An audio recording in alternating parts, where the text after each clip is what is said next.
It is the motivation for this is based on the Davison-Germer experiments and what the connections that Einstein made for the energy and momentum of a photon.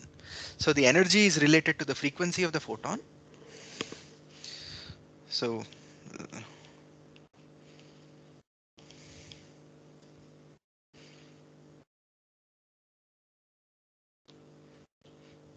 okay,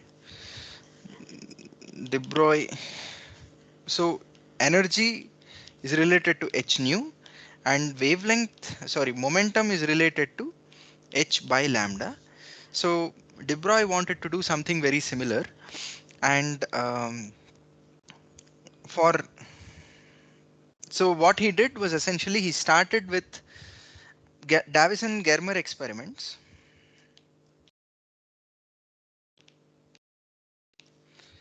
of electron diffraction, and the electron diffraction, just hold on for a second, in fact, just hold on for a second. I have somebody at the door and I need to get this. Yeah. Yes.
All right. Sorry for that. Yeah. So the Davison and Germer experiments showed electron diffraction, which is which was known very well to be observed in light in the wave theory. Using geometric optics, you can never reach a phenomenon like interference or diffraction. So this meant that electrons, for some strange reason, behaved as waves, and they actually verified the Bragg diffraction formula, where 2d sine theta equal to n lambda. But then, what lambda do you use? It turned out that the lambda that agreed with this formula was h by p. So this gave de Broglie a very nice connection between Einstein's theory about light using the photoelectric effect and relativity and other massive particles. If you replaced the momentum, sorry, if you essentially this relation between the wavelength and momentum is not just something that holds for light, but something that held for all massive particles. So this, by the way, this lambda h by p is called the de Broglie wavelength. This is the term that we use these days. So a very well-known application of the de Broglie wavelength is what we call the scanning electron microscope, or more simply, what we refer to as the electron microscope. Instead of shining light, we shine electrons which are accelerated to voltages of around 6000 volts, 6 kilovolts, and this gives us short enough wavelengths to resolve beyond what visible light can resolve. So UV light, which is used, UV is not visible, of course, but if you use the smallest wavelengths in the visible range, they are still around 400 nanometers or something of that order. Whereas you can go much below that wavelength if you use massive particles like electrons, which are accelerated to very large voltages. So this is the application that we use currently in the state of the art technology, where this de Broglie wavelength is a real thing. It's not just a mathematical equivalence. And this gave a lot of impetus to de Broglie to actually take this wave equation forward, and he started with the usual wave equation, which is d squared psi minus 1 by u squared, where u is the phase velocity and u is related by what? Can somebody tell me? We did this in the last class. Can somebody tell me what is u, the expression that you have?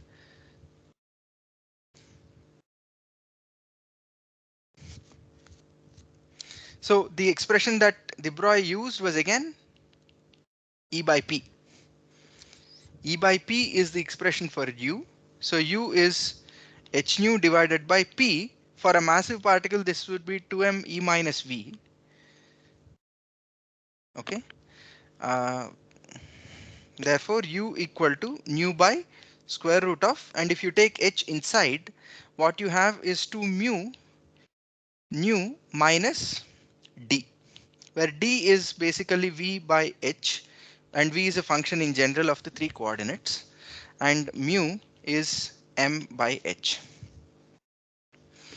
All right. So from this, he started.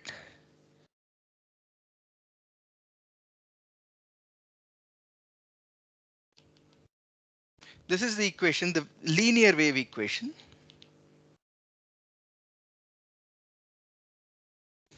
This is the linear wave equation. Okay. And using this, he now did some mathematical manipulations, and he arrived at, I'm not going to go through the derivation again, that would be pointless, but he arrived at this particular equation, which was, um, let me write it in this form, which is the closest to the Schrodinger's equation, so that the similarity becomes obvious. So you have I h cross del psi by del t equal to, sorry, yeah, I h cross del psi by del t, or not, yeah, let's write it as I del psi by del t, yeah, I del psi by del t equal to minus del squared by 4 pi mu plus 2 pi d psi. Okay, so this is the equation, and you can rearrange it: del squared psi minus 8 pi squared mu d psi plus 4 pi I mu delta psi by delta t equal to 0. So this is the de Broglie equation, wave equation, which describes particle dynamics.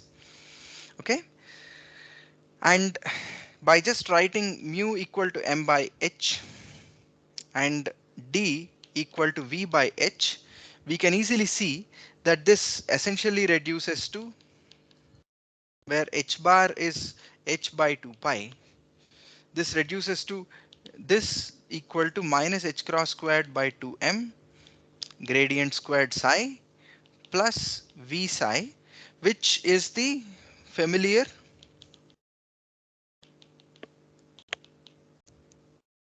Schrodinger's equation. But we are deliberately not calling it the Schrodinger's equation for reasons that will become clearer soon. Okay. And how did de Broglie interpret this quantity psi?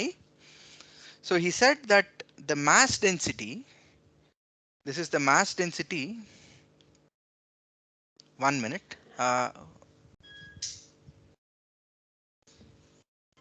Yes, madam. ಆಮೇಲೆ ಮಾಡ್ಲಾ ಈಗ class ಅಲ್ಲಿ ಇದೀನಿ ನಾನು ಆಮೇಲೆ ಬರ್ತೀನಿ ಅಲ್ಲಿ ಆಫೀಸಲ್ಲಿ ಯಾ okay hello yeah so rho m is the mass density and by analogy with you know um classical continuum mechanics because there is a subject called continuum mechanics which deals with fluids and extended materials where you work with mass densities, linear densities of materials, bulk moduli, and things like that.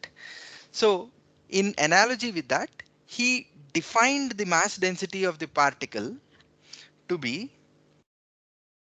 mu psi star psi. This is the mass density, and the energy density. This is the energy density, which he called it, which he called W. And this is given by I by h cross, sorry, I by 2 pi. This is the formula.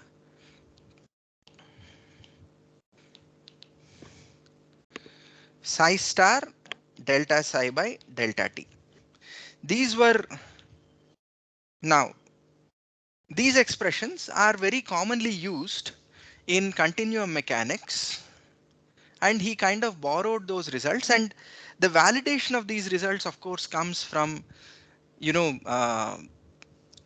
solving the problem and then verifying that these indeed represent the mass density and the energy density. Okay, so these are the correct expressions for mass and energy density. Now, what is this psi?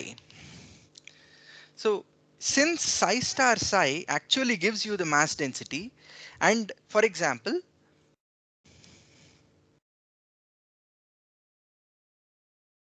if you have an electron which you are describing, you can also define a quantity E tilde which will be E by H. Okay, and this would be the E tilde would essentially be, let's say, the charge density. Let's call it rho charge. The charge density would then come out to be E tilde, okay, psi star psi. Okay, so he applied this consistently to various such quantities, and so in some sense this psi star psi multiplied by any quantity by h gives you the density of that quantity, whatever is here. Let us say a, some quantity a, then psi star psi multiplied by that quantity by h gives you the density of a. In some sense, barring this factor of h, the psi star psi is related to the density. In the sense it's like a continuum distribution of that particular quantity. He did not as much call it a probability distribution, but you can simply think of it as a sort of distribution. It's like a density function in some sense. And you multiply it by any quantity, you get the density of that quantity. That is how this function works, psi star psi, in de Broglie's work. All right, and then he applied it to various problems. As we saw, the first problem that he applied it to was this particle in a box, and he got various eigenfunctions, which was mathematically very so applications of de Broglie's theory. Let's not go into all the details, but let us look at particle in a box.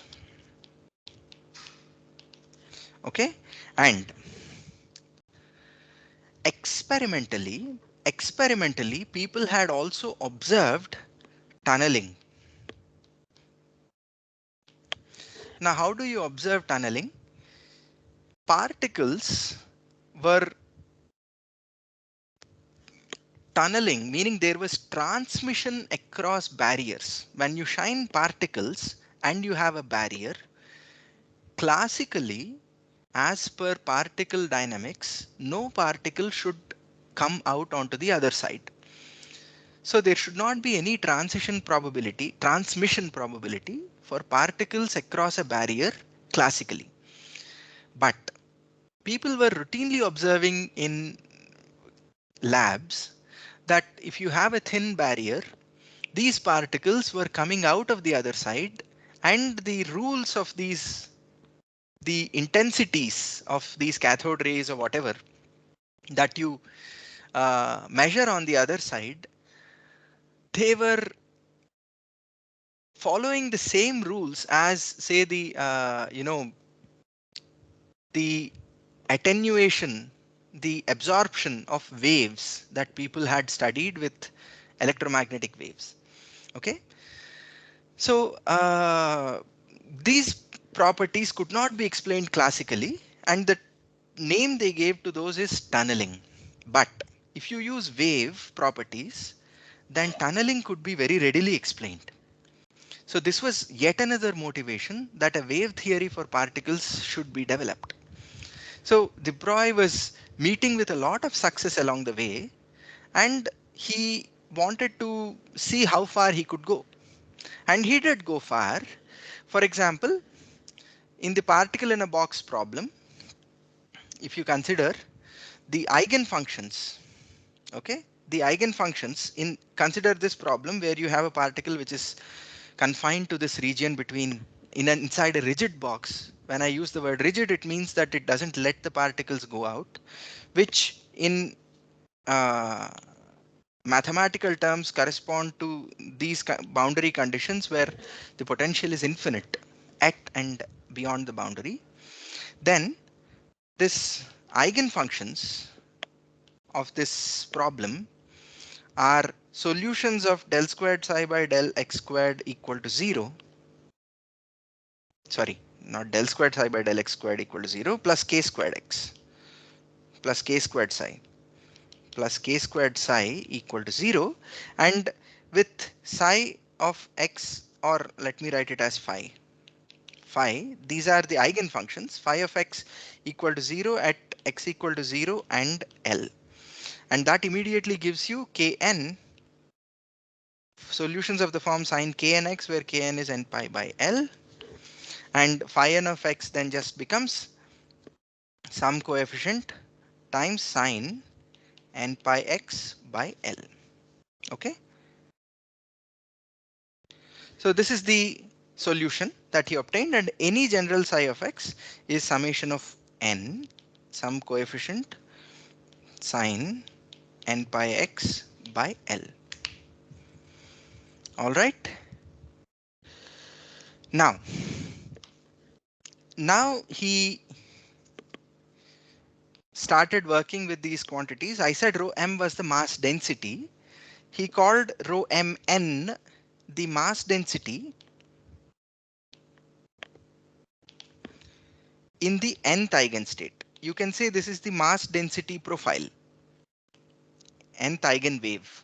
Okay, and this he equated it as per his protocol to mod, and that would be mod phi n squared, and that would be mu mod a n squared sine squared n pi x by L. Okay, and integrating this rho nm, or rho mn rather, the mass density over all length from 0 to L, should give you the total mass in the nth eigenwave, right? And this comes out to be mu a n mod a n squared rather by 2. Okay, mu mod a n squared by 2. All right, and this is how you get the normalization condition.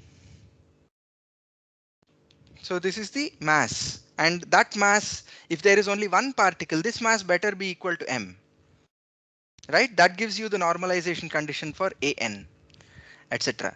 And similarly, the energy En will be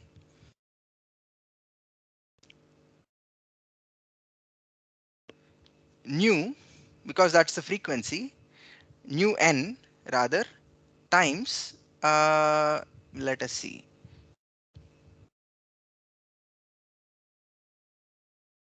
Huh, correct. Where does this nu n come from? This nu n comes from the del phi by del t, right? Because if you remember, the energy En is given by I by 2 pi, I by 2 pi, phi star del phi by dt. And del phi by dt we know is I 2 pi nu n, meaning if you take the nth level,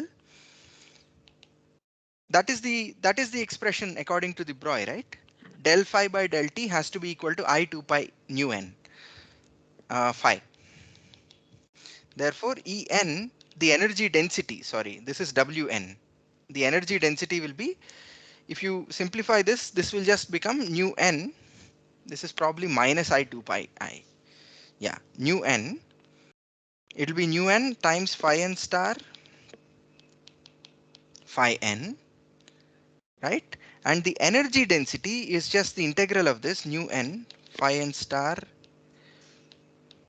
phi n dx from 0 to L, and this just becomes nu n times mod an squared by 2 if you just write down the expression, and mod an squared by 2 is the mass mn by mu, mn nu n by mu. Okay, this becomes mn h nu by m. Okay, when we just write m by h equal to mu. So he worked out all these expressions, and then he went about, now he wanted to, this is all purely classical, right? There was nothing quantum here. He just solved a differential equation, he got the discrete modes, and he's now interpreting this mass density, charge density, energy density, etc., etc., etc. And to quantize, and what does he mean by quantizing? Now he has this distributed wave. Think about electromagnetic waves and Planck's theory. What Planck did was to basically point out that there were quanta of energy. In the same way, this distributed sort of continuum theory that he is developing for particles. Now these particles are the quanta. So these particles are the quanta of that continuum medium. So he needed to now find a way to quantize this. So how does he do that? He says that, okay, let us say I have n particles, then mn by m has to be equal to n. If there is only one particle, this is basically 1. So mn will be equal to m if there is only one particle in a box. In a similar fashion, if there are n particles, the energy in the nth thing should be equal to n times h nu n, and that follows directly from this formula because mn by m is anyway n h nu n, in fact, right? So therefore En will be n times h nu n, and he can now use the expression for nu n. Nu n comes out to be kn squared by 8 pi squared mu. This is just from the boundary condition and relation with the k's, and that comes out, if you plug in the formula for k as n squared pi squared by L squared, you get 8 pi squared L squared mu, right? Pi squared goes off, so it will be n squared by 8 L squared mu. Therefore nu n is n squared, or h n squared by 8 L squared m. where I write mu as m by h. Therefore, h nu n, this is the nth energy level for a particle in a box, which is n squared h squared by 8ml squared. Those of you who, this is the energy of the nth level. Those of you who understand quantum mechanics at some level and have solved the particle in a box problem, probably in the chemistry course, you must have seen this. This is exactly the expression that you get even in modern quantum mechanics for the energy of the nth level. And this is what de Broglie first derived, applied this to this problem. Now all I am trying to say is that he came close, but there were some issues. Okay.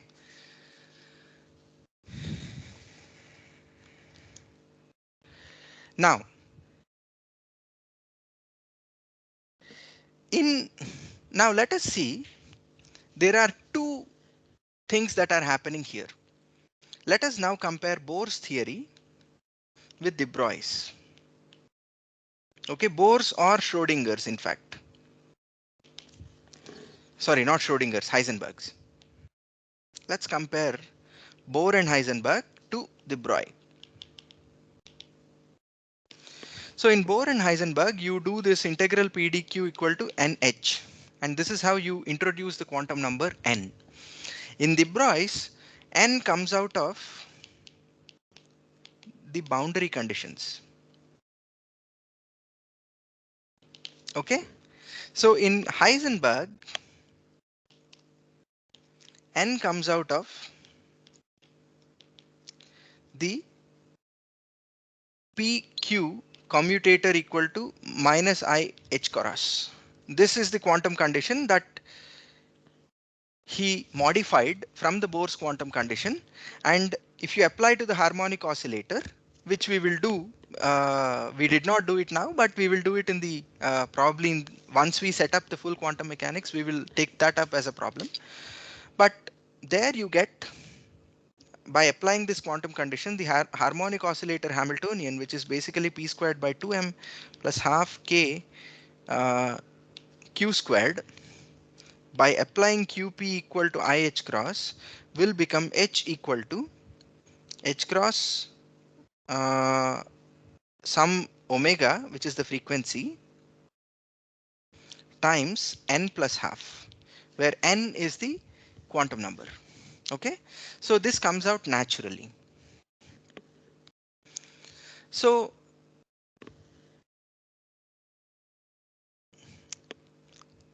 the quantization condition mathematically in de Broglie's case is coming from the boundary condition, which is very, very attractive, because solving differential equations with boundary conditions is something people had been doing for at least 100 years before de Broglie and all these people. Whereas whereas Heisenberg's matrix mechanics was historically very, very recent at that point of time. People were not really so familiar with matrices, so casting something in the form of differential equations and getting the quantization of energy levels from that was a very big incentive.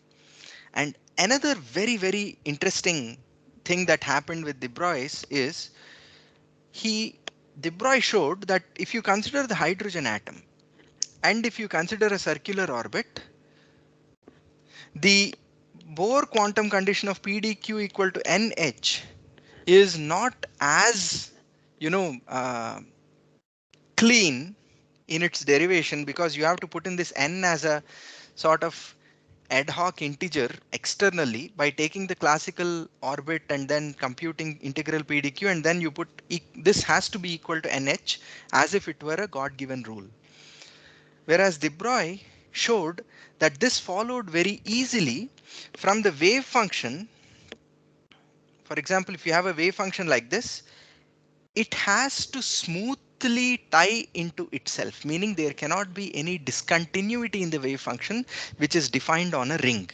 What that essentially means is the lambda of the wave should be equal to n lambda has to be equal to 2 pi r.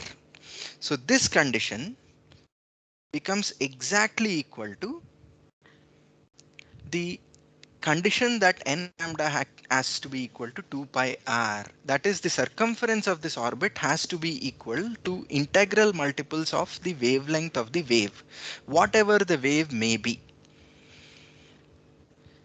So this is a very, very natural mathematical condition, much more intuitive than this, because if you are defining a wave on a circle, that wave cannot have, waves are smooth things, they cannot have discontinuities. You cannot have a wave which just discontinuously changes at any location. That's usually not allowed. So waves usually are continuous, and that means just the simple continuity condition will give you this n lambda equal to 2 pi r, which is mathematically far more intuitive. So you can derive the Bohr quantum condition for a hydrogen atom much more elegantly using the wave theory. So this was yet another motivation to pursue along these directions. But all these are the successes, but there are also some failures. Let's now look at these are all the achievements. All these. Now, what are the challenges of the Broy's method?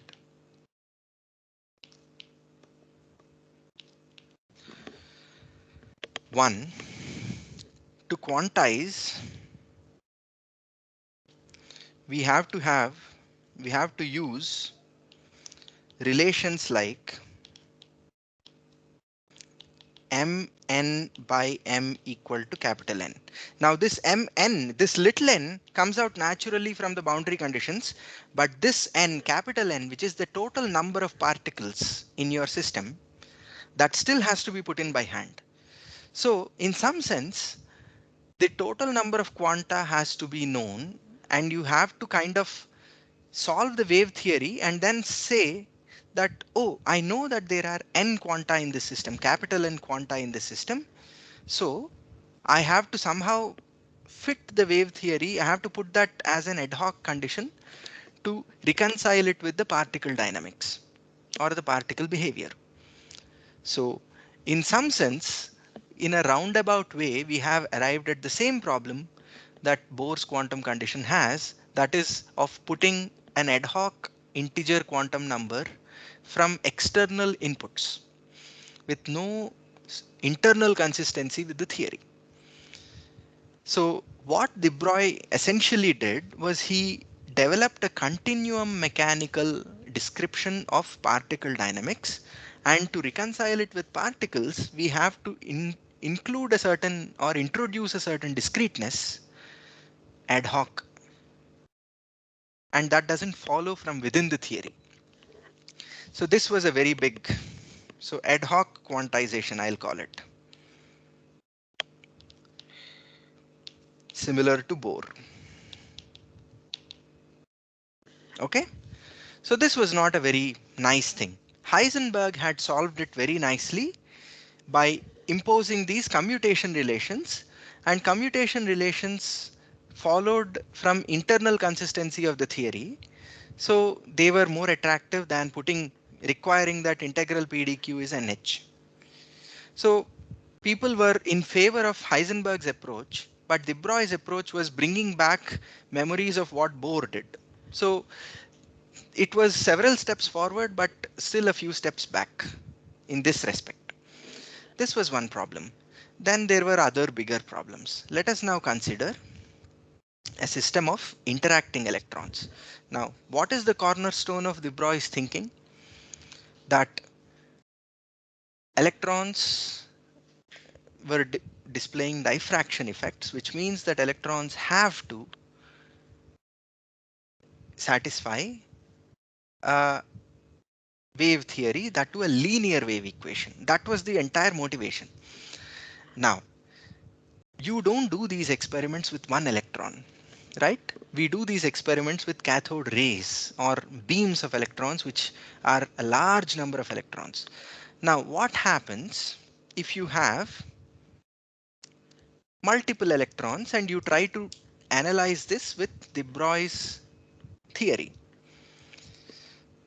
So V of XYZ, let us consider a system of interacting electrons. Okay, we have the system of interacting electrons, and the potential seen by each electron would be some V external. Okay, V external plus V Coulomb. Coulomb being the interaction between the electrons. Now there could be some external potential due to which the electrons are all moving from point, say the cathode to the anode.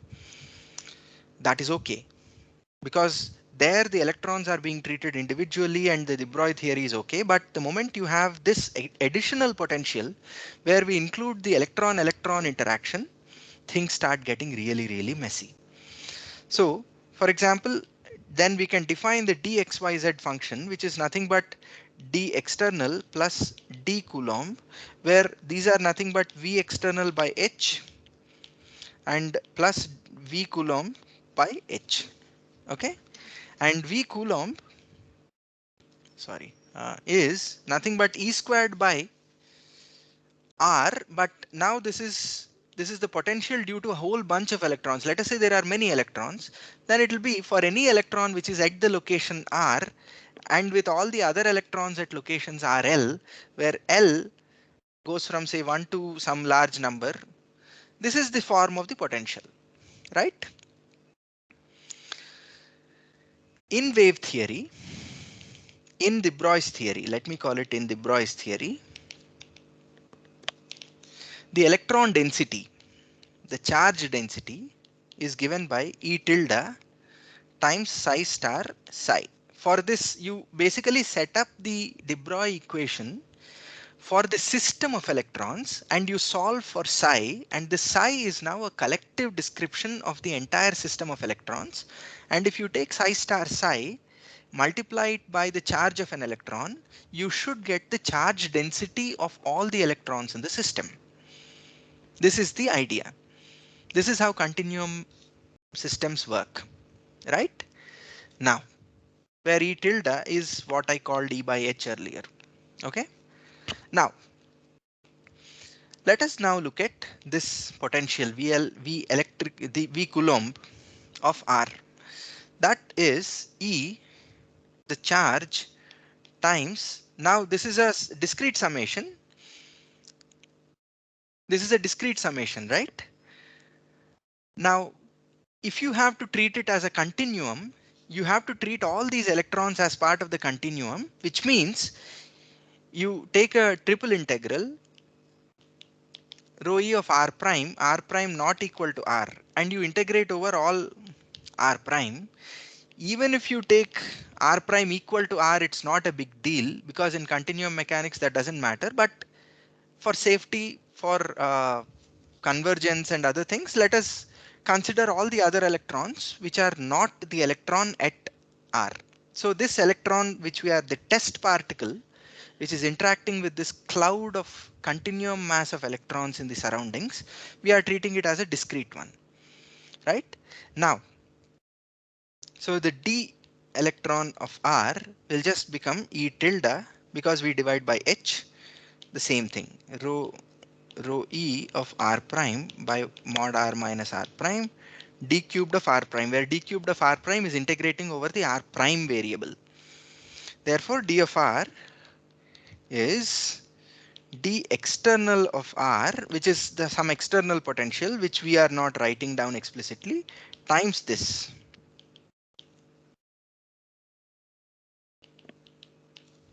Right? Now look at this.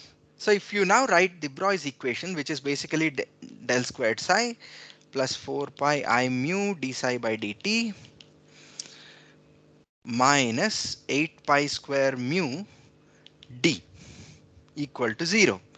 So if in place of d, I write del squared psi plus 4 pi I mu d psi by dt minus 8 pi squared mu times d external plus E tilde integral d cubed r prime times rho e, sorry, yeah, exactly, rho e of r prime divided by mod r minus r prime.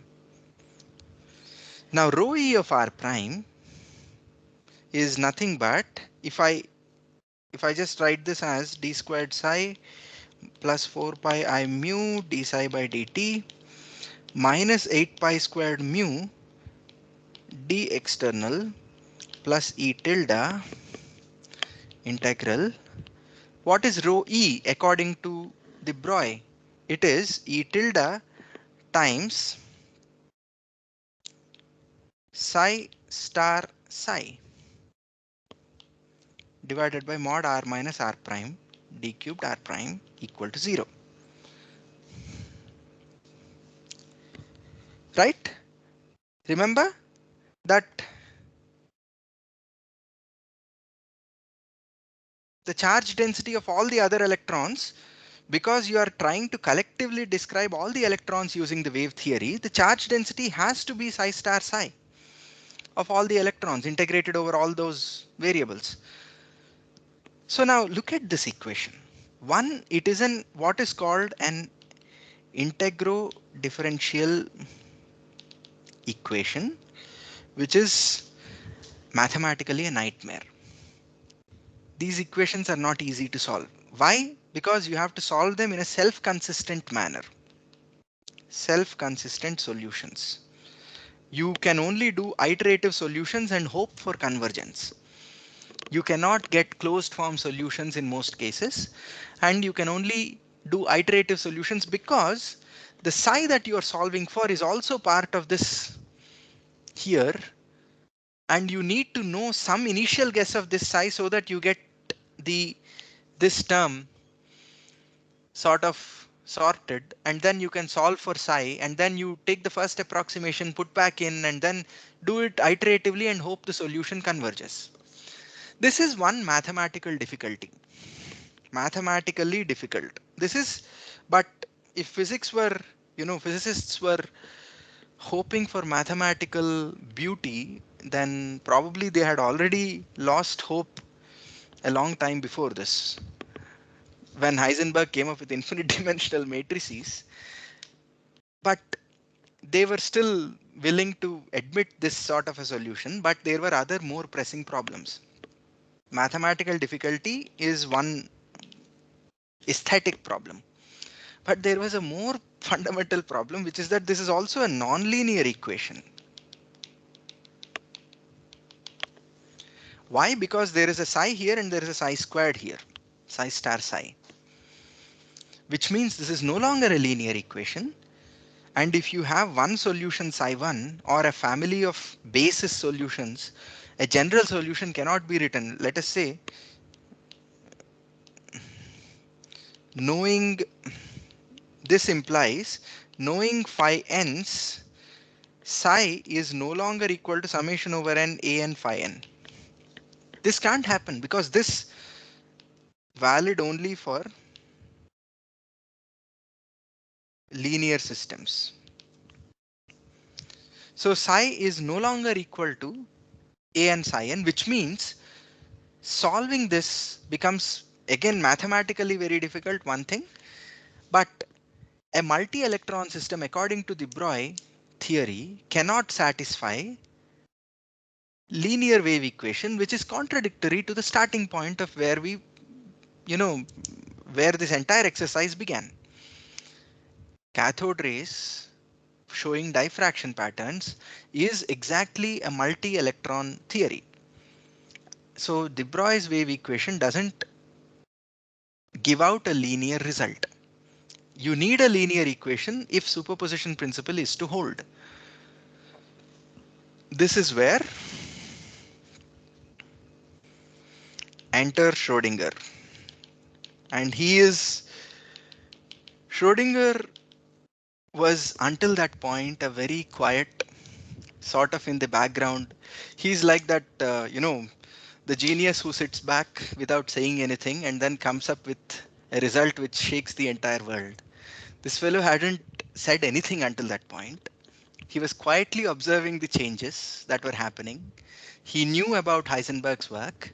He knew about de Broglie's work. When others had not noticed it, he had paid attention to it. And he was a mathematical physicist. Now, A mathematical physicist meant that he was familiar with certain aspects of mathematics and he was making connections with physics, and having that familiarity with advanced mathematics compared to some of the others opened up some new connections in his work which helped solve all these problems and give rise to modern quantum mechanics. Okay, so what exactly did Schrodinger do? He looked at de Broglie's approach and he looked at Heisenberg's approach, and he knew the advantages and disadvantages of either of these. The advantages of de Broglie's work were obvious. It was cast in the form of a wave equation, which probably in Schrodinger's mind had better clues, it held better clues within that framework to explain not just periodic systems, but in general free electrons and any free quantum system which doesn't fall into the ambit of Heisenberg's theory, which was restricted to periodic systems. So this was a huge unshackling that happened because of de Broglie. But de Broglie's theory also suffered from this ad hoc quantization problem, which Heisenberg had cleverly circumvented by coming up with matrices. So Schrodinger's task was now to get rid of these nonlinearities. So Schrodinger had three cardinal principles based on which he worked. One, de Broglie method is mathematically simpler, implies this should be retained.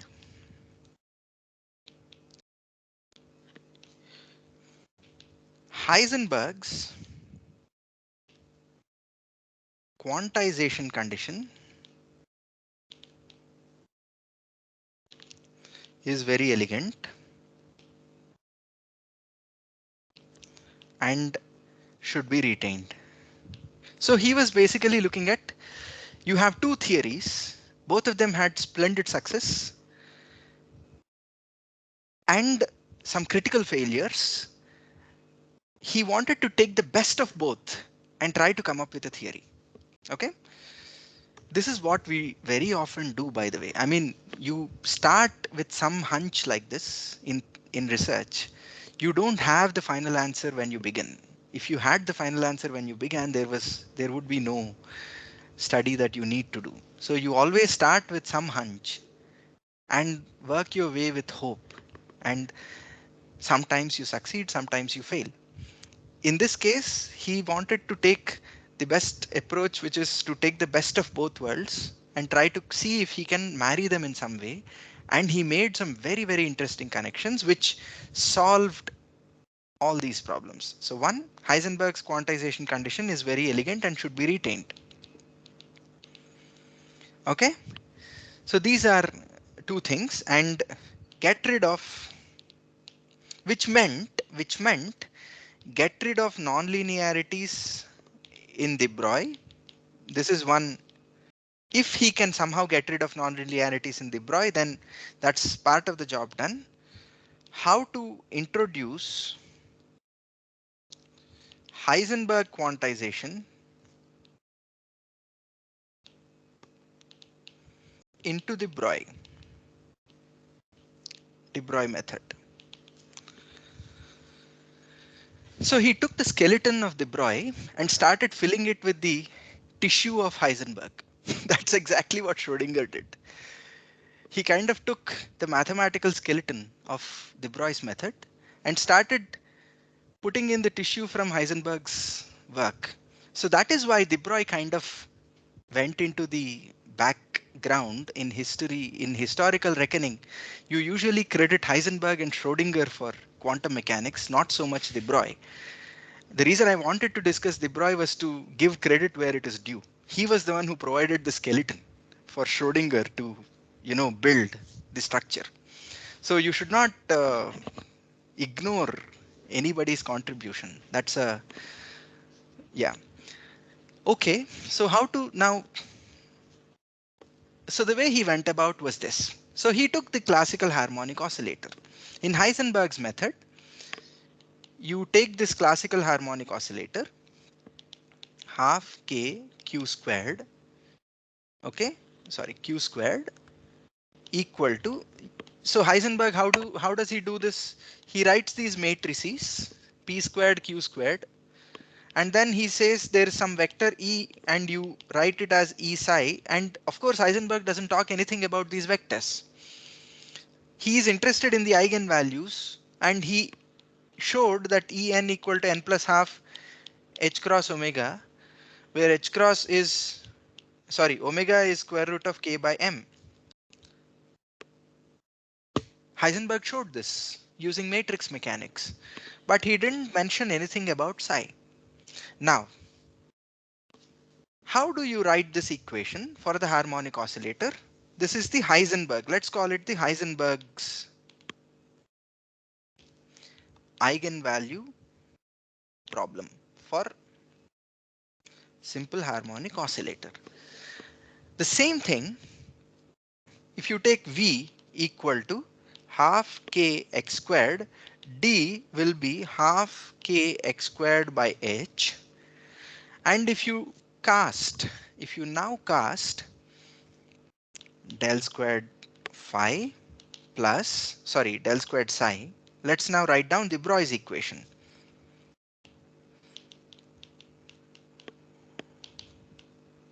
Okay, del squared psi plus 4 pi I mu del psi by del t minus 8 pi squared mu d.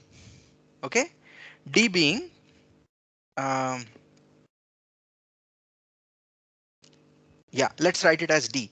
This equal to 0. D psi equal to 0. This is the Broglie equation. And you now write del squared phi, the eigensolutions. For the eigensolutions, you put delta phi by delta t equal to, or yeah, delta phi by delta t equal to minus 2 pi I nu phi. Okay, this is the condition that the eigensolutions have to satisfy. So if you substitute that, you get del squared phi now minus or plus 8 pi squared mu nu phi, right, minus 8 pi squared mu d phi equal to 0. So del squared phi plus 8 pi squared mu times nu minus d phi equal to 0. So he actually did this simple exercise, 8 pi squared. So, oh, sorry, 1 minute, I'm getting a phone call. Somebody's calling. Hello.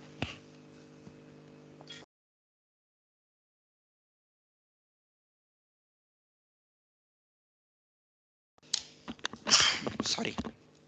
Yeah. So he did this very simple exercise, and he said you write nu as e by h. So you take h out, you write e, and this is d is v by h. So this becomes half k x squared or q squared, whichever, equal to 0. And therefore, if you just write mu as m by h and simplify, you get the following: minus ih cross del whole squared 1 by 2m, okay, plus half kx squared phi equal to e phi. Take this equation, and for visual comparison, I'm going to write p squared by 2m plus half k x squared eigenvector. These are matrices equal to E zeta. These are eigenvalues. This is an eigenvalue. This is an eigenvector. Anybody who writes this in this form will recognize the similarity. So if those of you have, if some of you have the impression that algebraic manipulations are not important, simplifying expressions is a lesser skill than, you know, please don't think that way, because writing it in a meaningful form gives you tremendous insights. Instead of writing it, this is the same equation. This equation looked at differently, but that gave Schrodinger. I'm getting phone call after phone call today. Let's just hold on.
All right.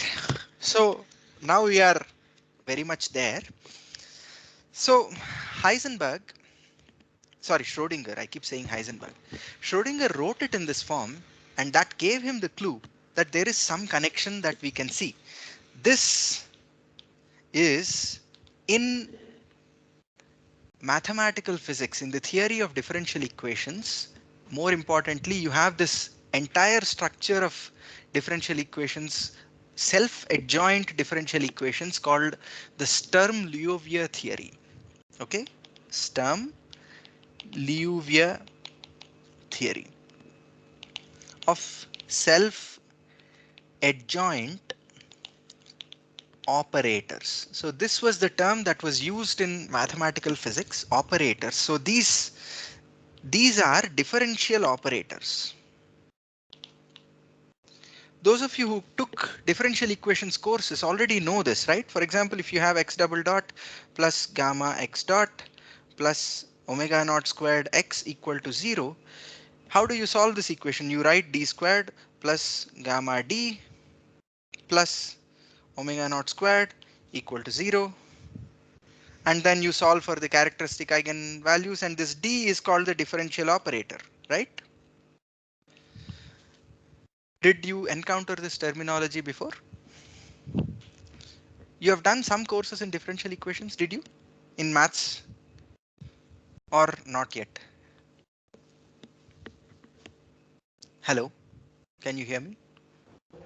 Sir, some part of differential equations was covered in a course, but not this thing, I guess. Okay.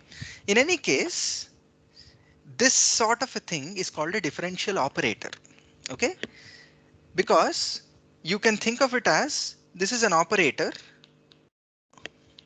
acting on psi.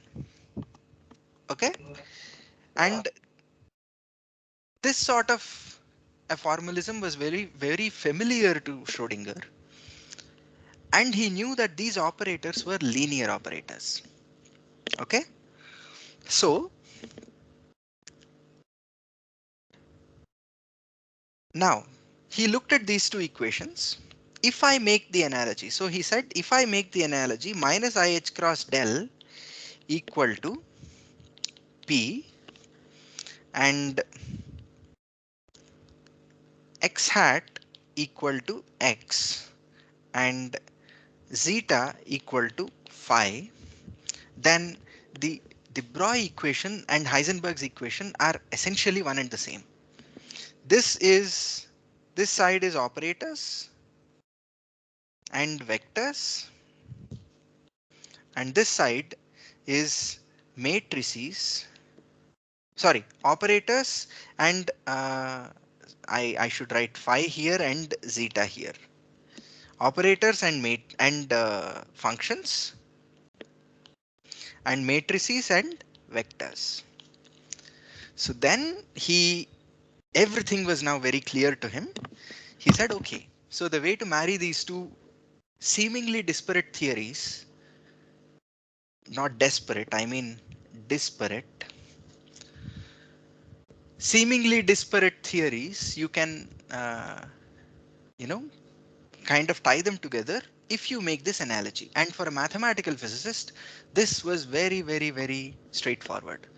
For example, in matrices, in vectors, everybody was familiar with what is a linear vector space, and matrices described operations on vectors within this linear vector space. How do you now connect that to functions? Think of a Fourier series. Kim, think of a Fourier series.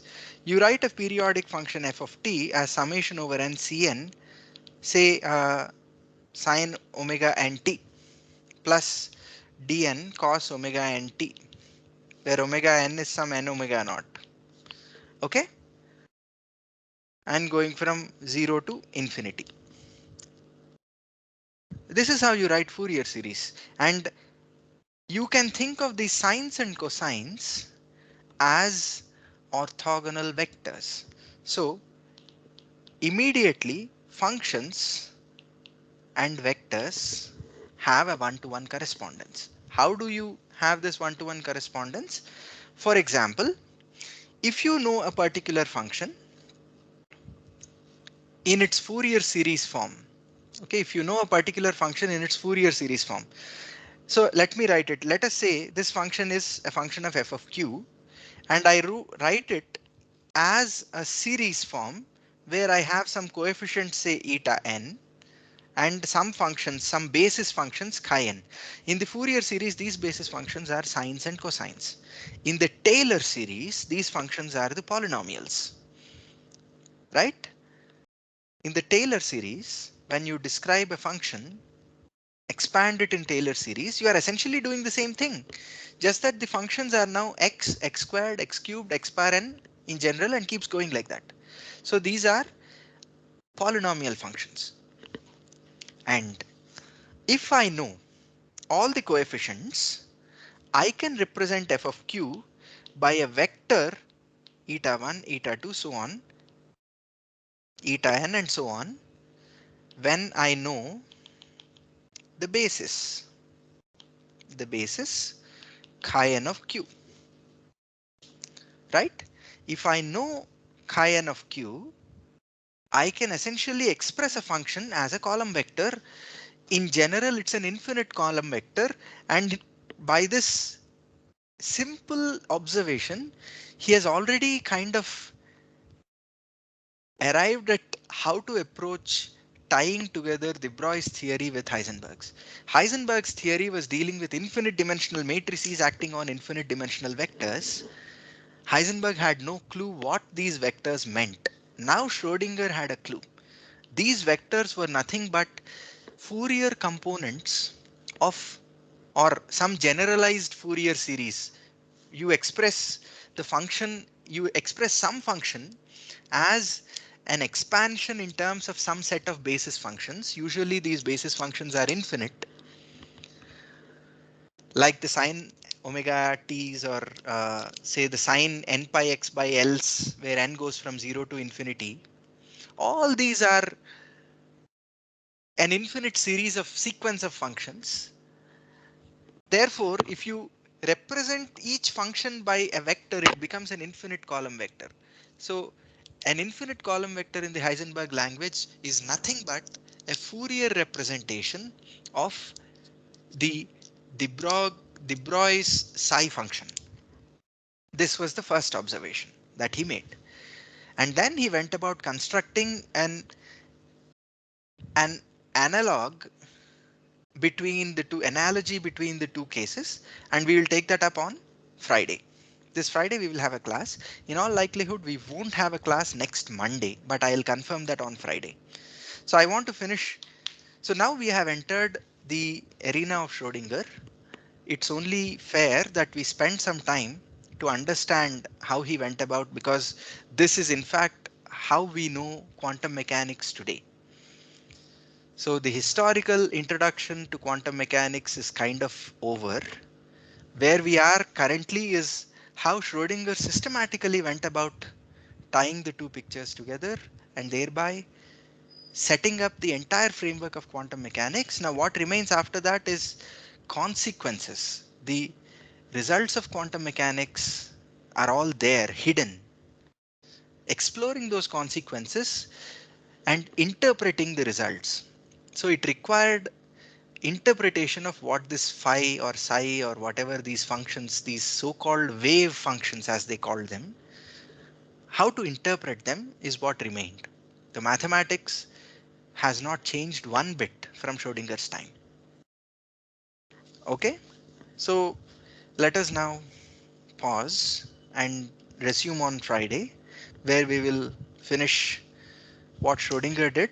And with that, we have systematically uh, we'll there are a few postulates of quantum mechanics. I'll list them down on Friday, and you will see that every postulate has been, except the measurement postulate, which we haven't covered so far, and the measurement postulate happens to be the topic for the entire course that I teach then in the next semester. So we will briefly touch upon it in this course, but those of you who are interested can also check out the course called Introduction to Quantum Measurement that I usually teach in the Jan to April semester. This time that course won't be IN 266.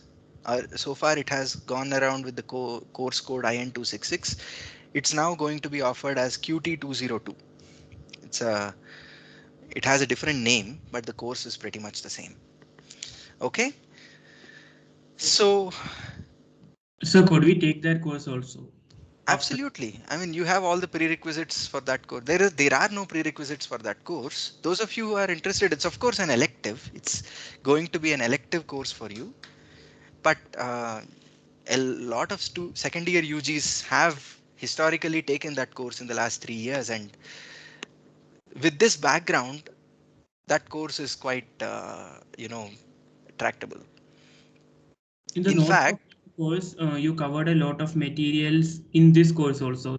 Course cover the material covered in that course. So will there be some repetition of no, this? no, no. So one of my selfish motives of taking up UP201, when the way I ended up taking this course was, of course, I was involved in the lab till last year, and 2 days before the semester began, I was told that I have to take the theory because the professor who was teaching it until last year, Professor HRK was, he did not want to teach the theory part this course, and they were looking for who can teach this. And because I was handling the lab, they first approached me, and it immediately struck me that this material belongs very well in UP201, the one that I'm teaching now.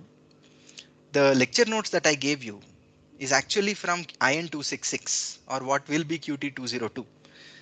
I used to teach all this in that course, but now I am not going to teach all this in that course because I am teaching this here. So that course will deal with measurement of single quantum systems, and it will start it. I'll do a very quick one class review or two class review of this material, but that's it. Just for the sake of those students who probably uh, did not hear all this, but I'll provide the same lecture material next year. Those of you who are interested can read that. But in class, it will not have much overlap. Also, do we get enough time for relativity in this space? Yes, we are not going to go into solving hydrogen atom and all these things again, because you have already done hydrogen atom in homework 4.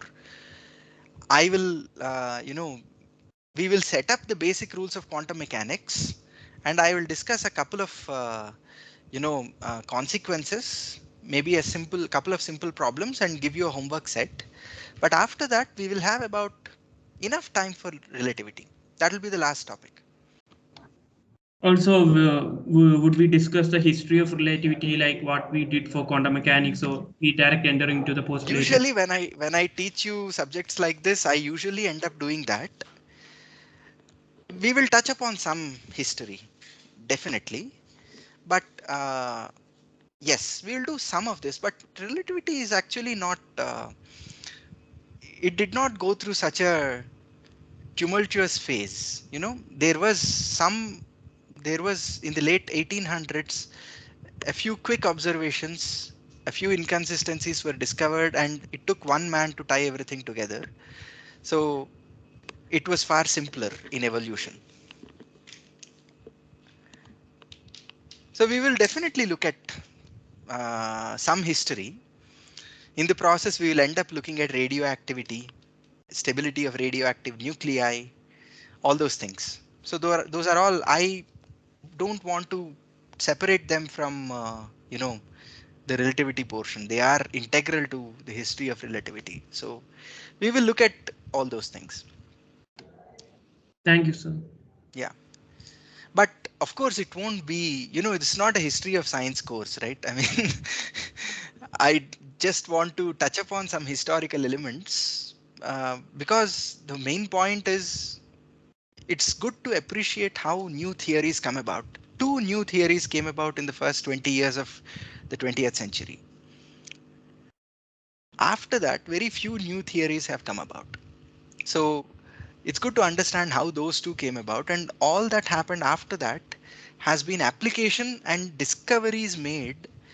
Some hidden things within the framework of these two new theories were discovered, and extensions were made, like for example quantum field theory, etc., etc., etc. No fundamental discovery was really made after that. So Actually, it's good to discuss this history, because in every textbook, when we are reading the quantum mechanics, we are not seeing this, just the postulate and the later calculation. So exactly. I mean, of course, there is the counter argument. What use is all this history? Well, it's a matter of taste. I felt that, when I was studying quantum mechanics, I had all these questions like, why do suddenly numbers become operators? Nobody answered that question. Even the best of my teachers, when I asked them the question, they did not have any idea because they themselves were taught it that way.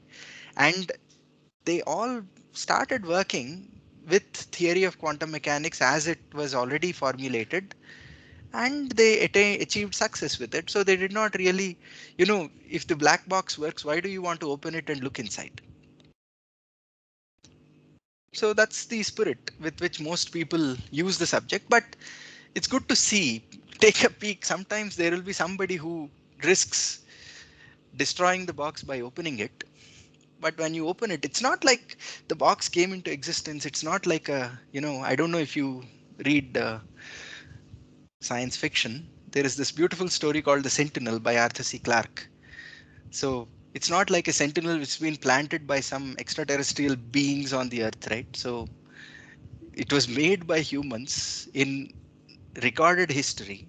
So we can at least understand how they made this theory, how it came into being. That's the motivation in this study.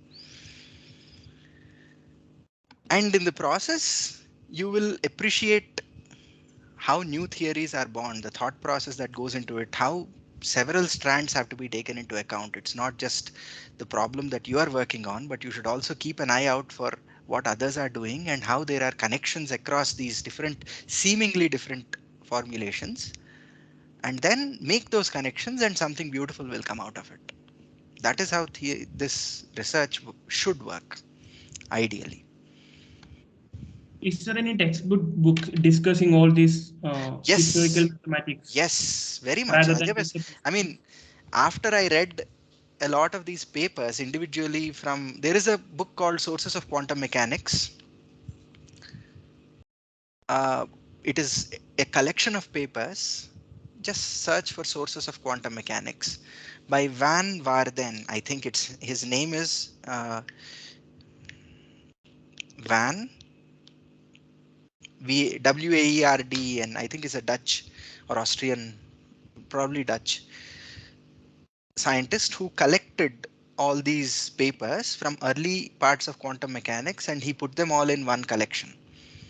That gives tremendous insights. There you have Ehrenfest's paper, all of Bohr's papers, Einstein's early papers on photoelectric effect and quantum theory of radiation, and then you have Heisenberg and Schrodinger's papers, along with Dirac's work. So that's a big source. And there is also a textbook by Tomonaga, which he wrote, which is out of print, unfortunately. I was lucky to have a hard copy of this borrowed from a library when I was studying my PhD in Maryland, but I never found it anywhere else. I think our library has one copy, very old copy. So the first volume of that is called Old Quantum Theory. That has a very vivid description of all this. And I read that book and I prepared a lot of the material from that book, in fact. So yeah, that is the source. You can, if you lay your hands on those are, but yeah, reading that book is difficult also because it uses the old notation. This book was written in the 60s. Tomonaga is one of the inventors of the renormalization of quantum or one of the people who shared the Nobel Prize with Feynman and Schwinger for the renormalization of quantum electrodynamics.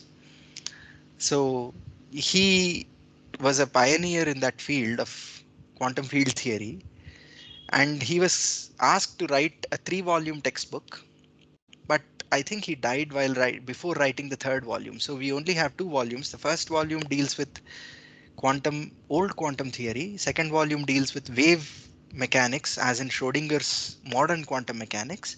And the 3rd volume is supposed to be quantum field theory, relativistic quantum mechanics, but that never shaped up. So that's a very, very good source, but unfortunately that book is out of print. So you can't get it anywhere. If some library has a copy, I think our library does have a copy of it, but it's just one copy. So yeah.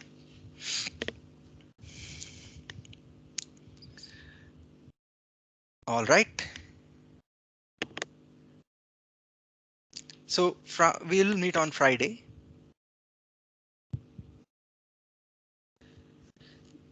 No, I'm not saying suggested reading. You got the spellings right, but yeah, but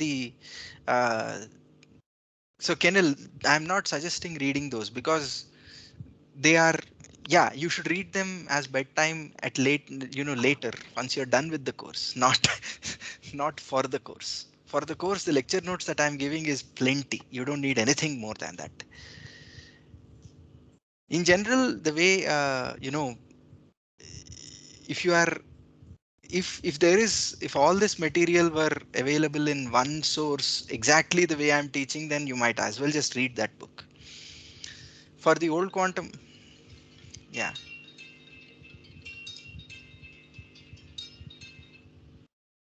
Hello. Yeah. All right. So we'll meet on Friday at 9:30. Sir, is it correct now? Which one? The message I put. Yeah. It is correct. Actually, I edited it. I wrote books for motivated readers. Correct. Exactly. Yeah. You can read them.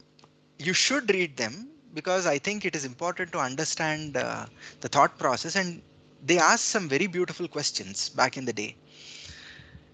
And you should also cultivate a writing style which is similar to those people, because modern papers are, in my opinion, unreadable.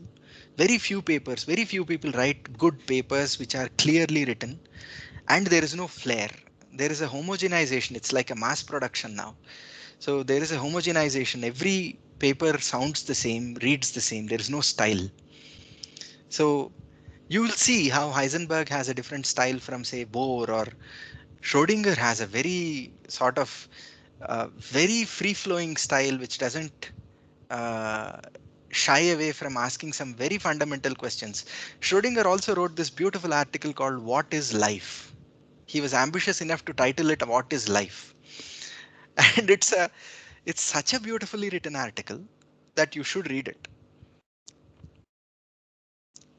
So yeah, I mean, you are only entering quantum mechanics, right? I mean, there will be ample opportunities for you to go deeper into the subject later. This is only the beginning. So don't rush, pace yourself. It's like you are entering a banquet. You should not feed on the starters too much. You should keep space for the main course. So, all right. See you on Friday. Thank you, sir. Yeah. Sir, also you asked in the initially why many people are not joining for the live class. Ah. Nowadays, many people are preferring to watch the recording in an elevated speed. I don't Okay. know. So, and also live in every course, not only your course. Ah. In every course, the attendance is very. This is already 80 years of 80 years of history, or sorry, 20-30 years of history packed into a few lectures. So they want to have a faster version of that, sure. I Okay, don't. as long as they're following the material and have understanding, that's fine. I'm not taking attendance, so that's okay. Yeah, maybe due to this online class, if next semester hopefully it's offline, so I Yeah, guess this will not be a problem. This online lecturing. sure. Yes, no problem. That's okay. Now I just saw that initially the numbers were in the 40s, 50s, and then gradually they have come down. So that's why I was wondering. It's if they are following the material, I think the performance in the midterm was good. So I think I'll return the papers today. So you will see them. I think most people did very well. Yeah. And I'll post the solutions so that you can verify. Now, one request, and tell all your friends, don't come back for please give me 1 point unless there is an obvious mistake on the part of the instructors and myself, the TAs and myself in grading something. If we missed something, please let us know. If we did a counting error, please let us know. But 1 point here and there, half a point here and there, no need to worry about it. That will not change anything. We have been fairly generous, as you can see. You got several points where some of you were worried that you would be getting very few, but